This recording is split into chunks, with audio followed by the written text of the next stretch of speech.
Boa noite a todos, sejam todos bem-vindos.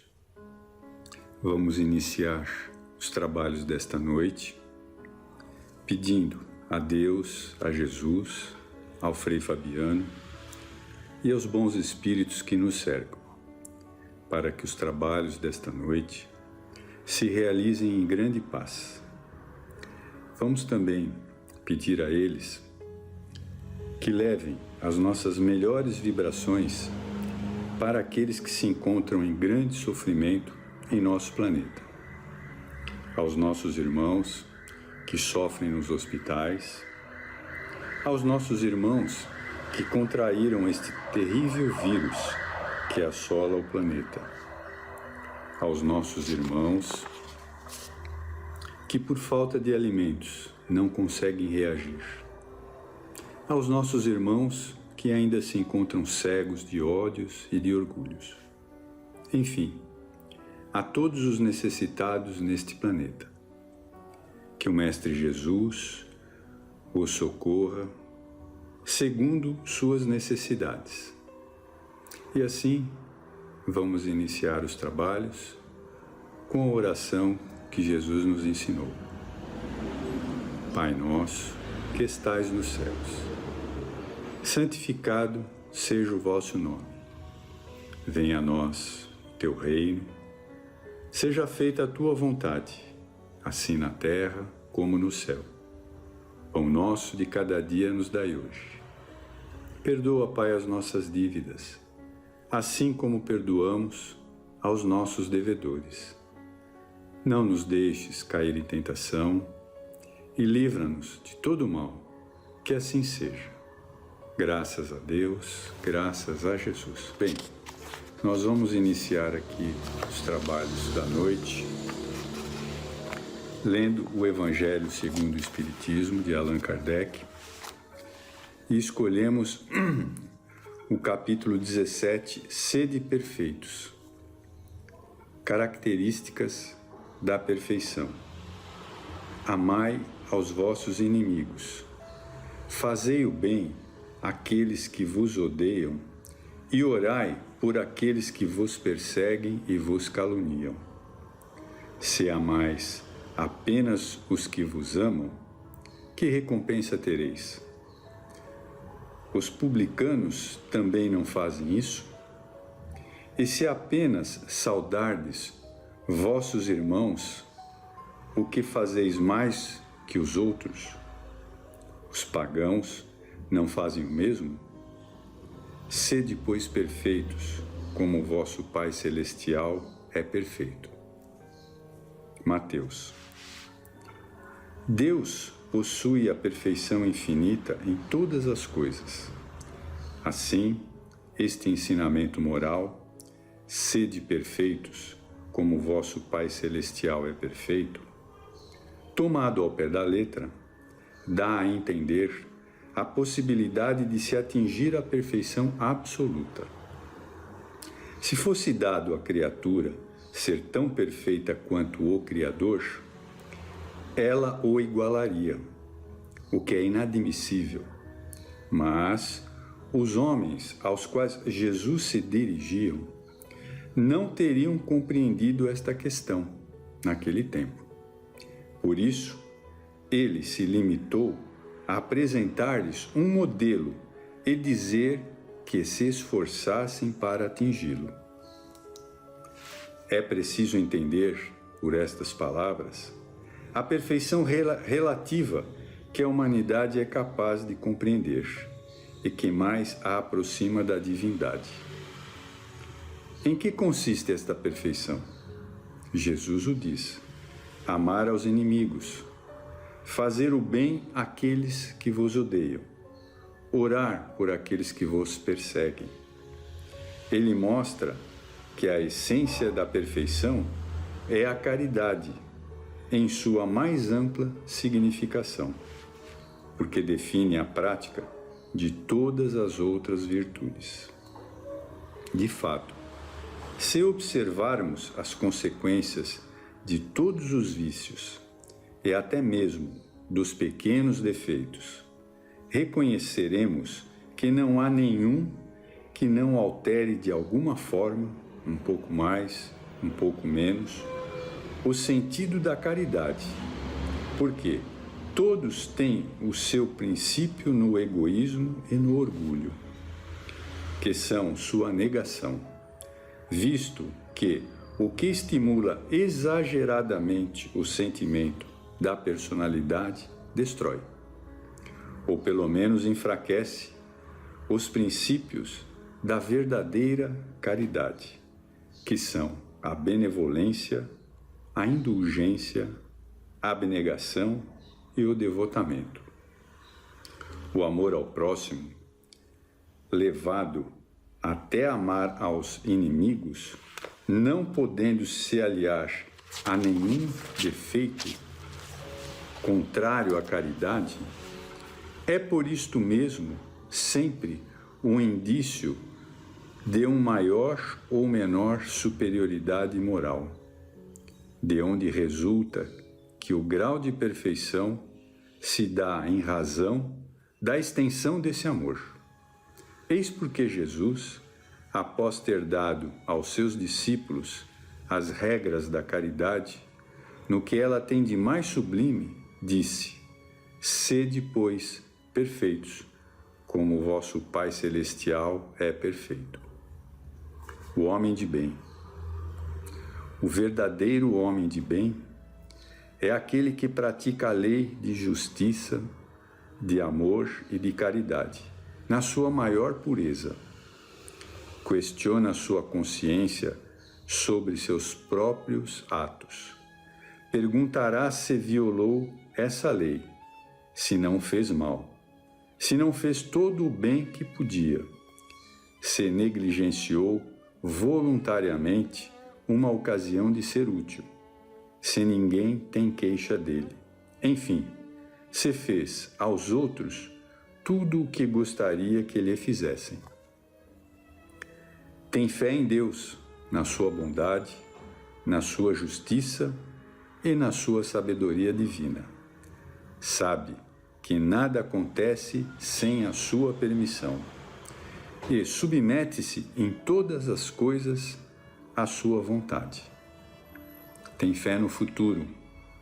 Por isso, coloca os bens espirituais acima dos bens temporais. Sabe que todas as alternativas da vida, todas as dores, todas as decepções são provas ou expiações e as aceita sem lamentações. O homem de bem, que tem o sentido de caridade e do amor ao próximo, faz o bem pelo bem, sem esperar retorno, retribui o mal com o bem, toma a defesa do fraco contra o forte e sempre sacrifica os seus interesses à justiça. Encontra satisfação nos benefícios que distribui, nos serviços que presta, nas alegrias que proporciona aos seus semelhantes, nas lágrimas que seca, nas consolações que leva aos aflitos. Seu primeiro impulso é o de pensar nos outros antes de si, acudir aos interesses dos outros antes de procurar os seus. O egoísta, ao contrário, calcula os ganhos e as perdas de toda ação generosa. É bom, humano e benevolente para com todos, sem distinção de raças nem crenças, pois vê irmãos em todos os homens. Respeita nos outros todas as convicções sinceras e não amaldiçoa quem não pensa como ele. Em todos os momentos, a caridade é seu guia, tendo como certo que aqueles que prejudicam aos outros com palavras maldosas, que agride os sentimentos de alguém com seu orgulho e seu desdém, que não recua perante a ideia de causar um sofrimento, uma contrariedade, ainda que ligeira, quando poderia evitá-la, falta ao dever do amor ao próximo e não merece a clemência do Senhor. Não tem ódio, nem rancor, nem desejos de vingança. A exemplo de Jesus, perdoa e esquece as ofensas e apenas se recorda dos benefícios, pois sabe que perdoando conforme perdoou, será perdoado. É indulgente para com as fraquezas dos outros, porque sabe que ele mesmo precisa de indulgência e se recorda das palavras do Cristo, que aquele que tiver sem pecado lhe atire a primeira pedra. Não se satisfaz em procurar defeitos nos outros, nem colocá-los em evidência. Se a necessidade o obriga a fazer isso, procura sempre o bem que possa atenuar o mal. Estuda suas próprias imperfeições e trabalha sem cessar para combatê-las. Emprega todos os esforços para poder dizer no dia seguinte que há nele algo de melhor do que no dia anterior. Não se exalta a si mesmo nem seus talentos à custa de outrem. Ao contrário, aproveita todas as ocasiões para ressaltar as qualidades dos outros. Não se envaidece de sua riqueza, nem de suas vantagens pessoais, pois sabe que tudo o que lhe foi dado pode ser retirado. Usa, sem exagero, dos bens que lhe são concedidos, pois sabe que se trata de um depósito do qual deverá prestar contas, e o que o emprego lhe resultaria mais prejudicial para si mesmo seria o de fazê-los servir às satisfações das suas paixões. Se na ordem social alguns homens estão sob seu mando, dependem dele, trata-os com bondade e benevolência, pois são seus semelhantes perante Deus. Usa da sua autoridade para erguer-lhes o moral, e não para esmagá-los com o seu orgulho. Evita tudo o que poderia dificultar-lhes a posição subalterna. O subordinado, por sua vez, compreende os deveres da sua posição e se empenha em cumpri-los conscientemente. Finalmente, o homem de bem respeita todos os direitos que as leis da natureza dão a seus semelhantes, como gosta que os seus sejam respeitados. Esta não é a relação completa de todas as qualidades que distinguem um homem de bem, mas quem quer que se esforce por possuí-las está no caminho que conduz a todas as outras. Bem, depois da leitura desse texto, sabemos muito bem que ainda não possuímos todas as condições necessárias para sermos perfeitos.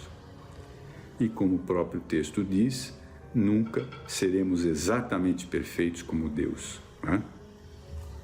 Somos espíritos em evolução, trilhando longos caminhos, mas temos condições hoje de sermos melhores que fomos ontem, pois os exemplos deixados pelo Mestre Jesus, estudando a doutrina espírita, podemos dar pequenos passos em direção a sermos melhores.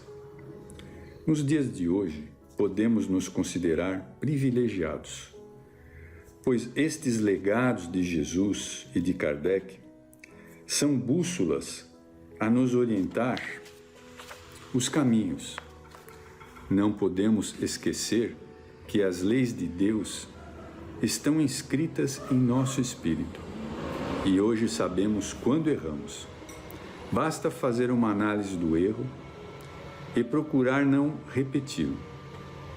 Analisar sempre nossos atos e palavras, perceber sempre se não estamos prejudicando os outros, pois agora temos consciência de que a nossa família é a humanidade, não apenas aqueles parentes que nos cercam. E assim, Caminhando nestes parâmetros, os bons espíritos nos auxiliarão na nossa jornada, rumo a sermos espíritos melhores. Bem, e assim nós encerramos a nossa parte, dando uma boa noite a todos e que o Mestre Jesus esteja ao lado de todos vocês, que os bons espíritos os acompanhem e vamos continuar os trabalhos desta noite com a nossa irmã Ana Rita, que vai falar algumas palavras para vocês. Eu desejo um bom final de semana a todos e uma boa noite. Muito obrigado.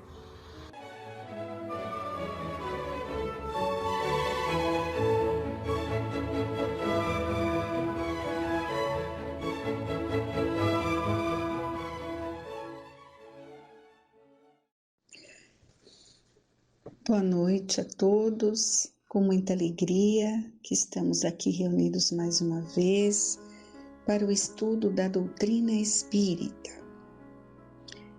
dando continuidade às reflexões do companheiro Roberto, que estudou nesta noite o capítulo Sede Perfeitos. Importante nós refletirmos nesse tema, porque esse é o objetivo de cada encarnação que Deus nos concede. Retornamos à Terra várias vezes, quantas vezes forem necessárias para o nosso aprimoramento. Deus nos concederá as oportunidades, mas o objetivo maior é a nossa renovação. E o que temos feito? A cada encarnação, a cada dia, sobre esta questão. Roberto nos leu ali o capítulo dos bons espíritas, do homem de bem. É muito importante relembrarmos essas qualidades para que possamos nos comparar. Como está o nosso esforço em nos tornarmos pessoas melhores. Porque no estágio evolutivo que estamos, a espiritualidade vai avaliar desta maneira.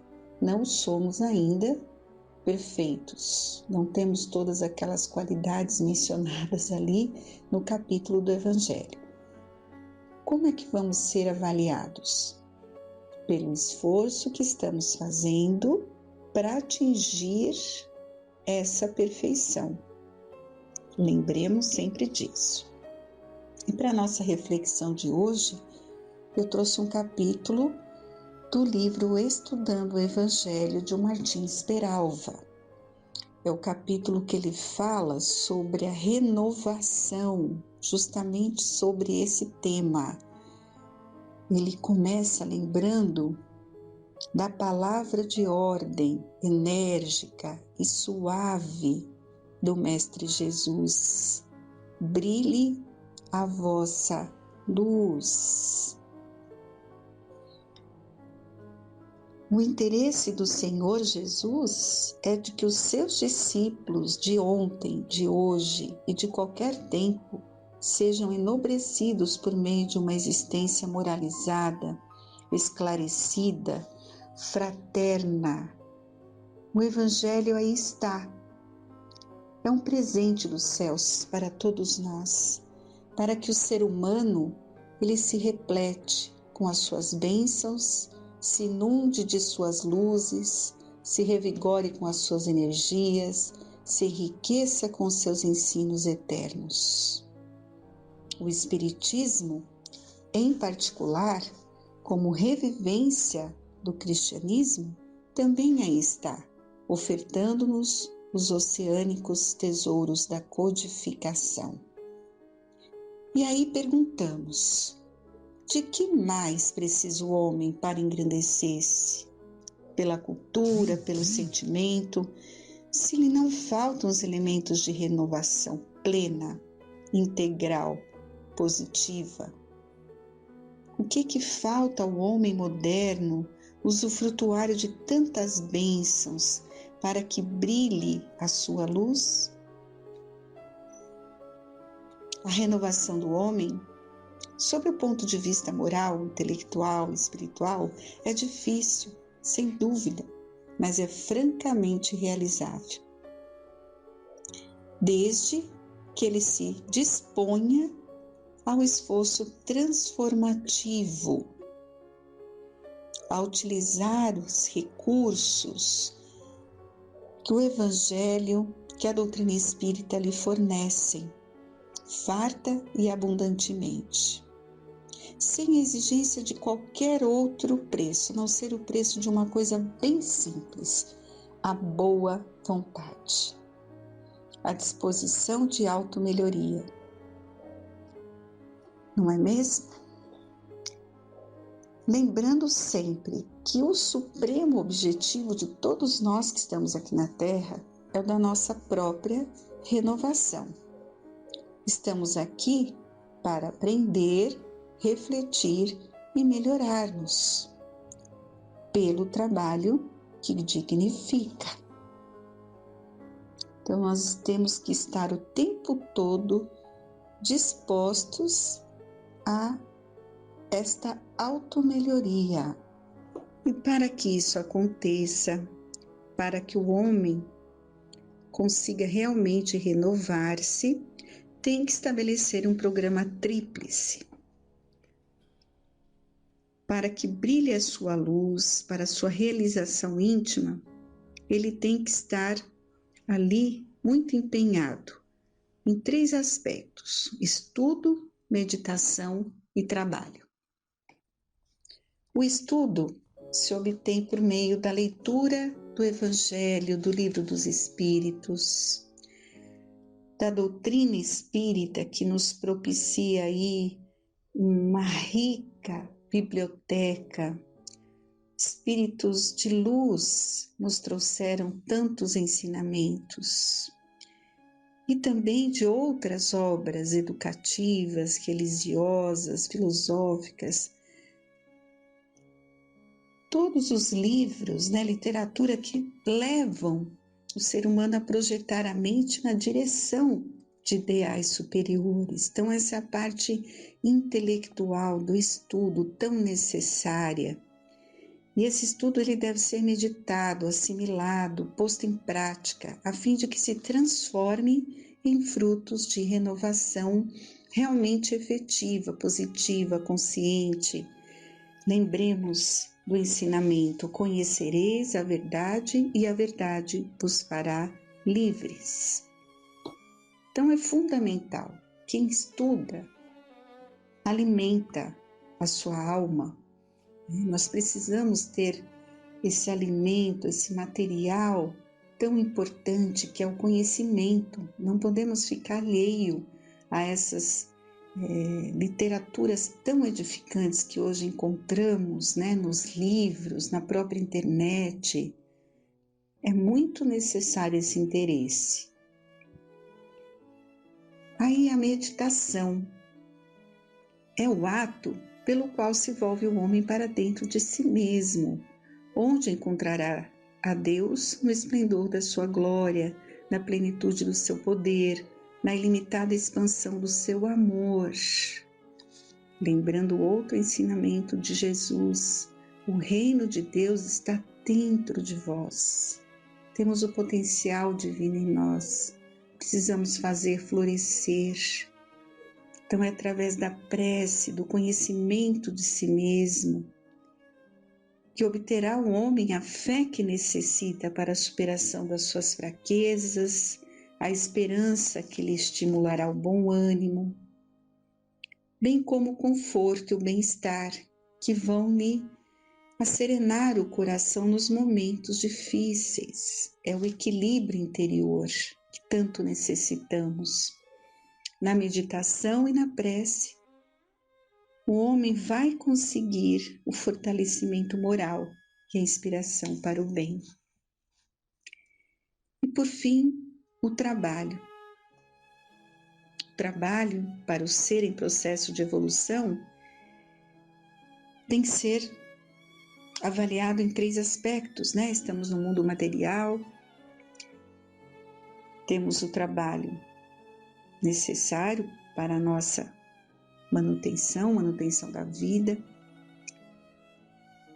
Então, são 3 aspectos: o material, o espiritual e o moral.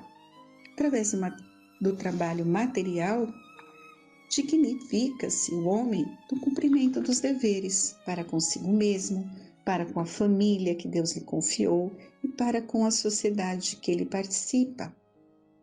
Pelo trabalho espiritual, exerce a fraternidade com o próximo e isso auxilia no seu aperfeiçoamento moral, que é uma bagagem que vai transcender a alma imortal, ele vai levar consigo eternamente. São os tesouros imperecíveis.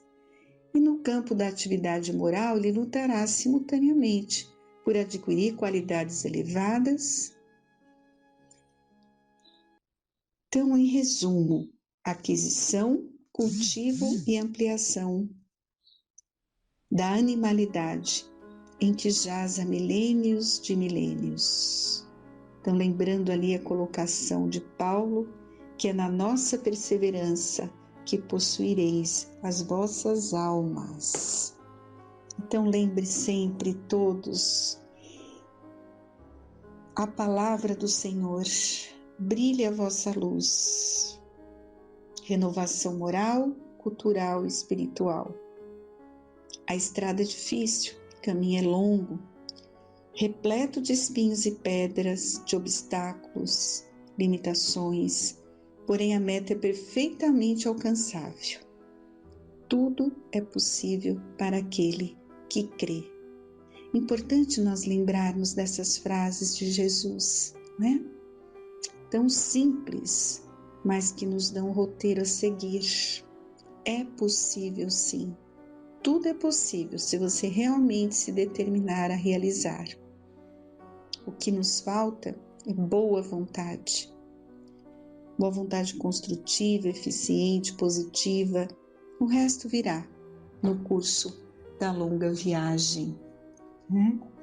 Então, pensemos muito nessa questão da boa vontade, que é uma disposição íntima, positiva, de quem é chamado a servir.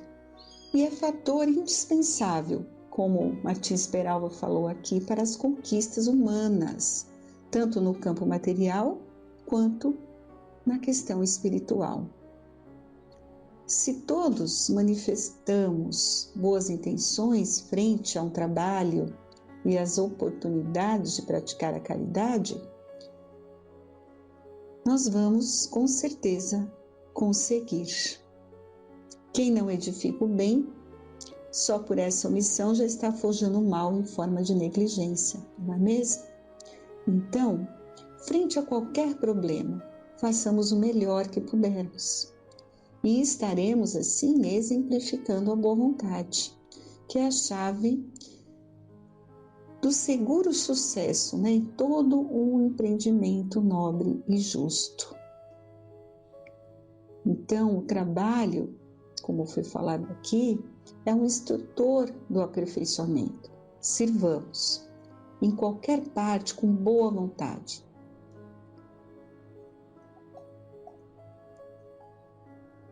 O capital mais precioso da nossa vida é o da boa vontade.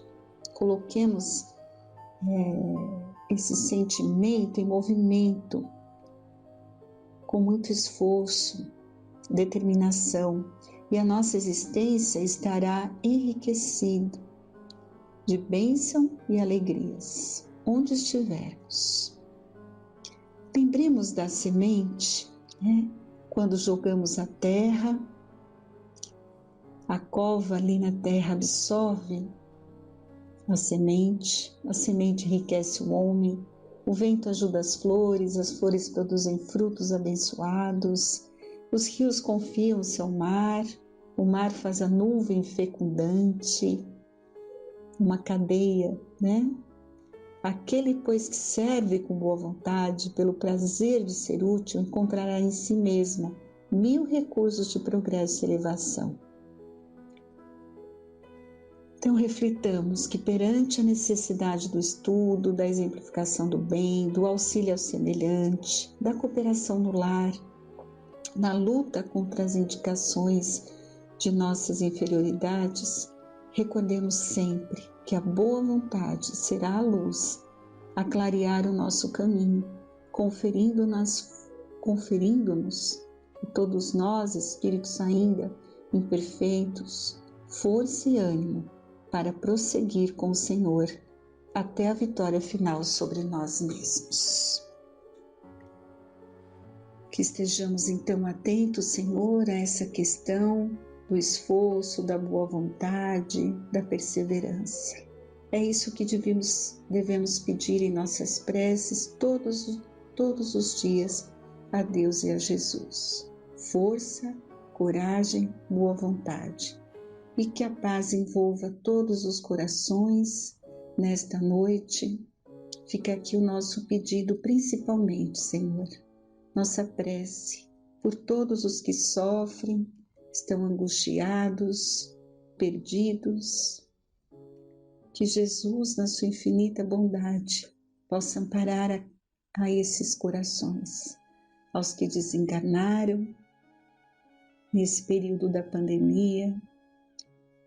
Sabemos que nada é por acaso, Senhor,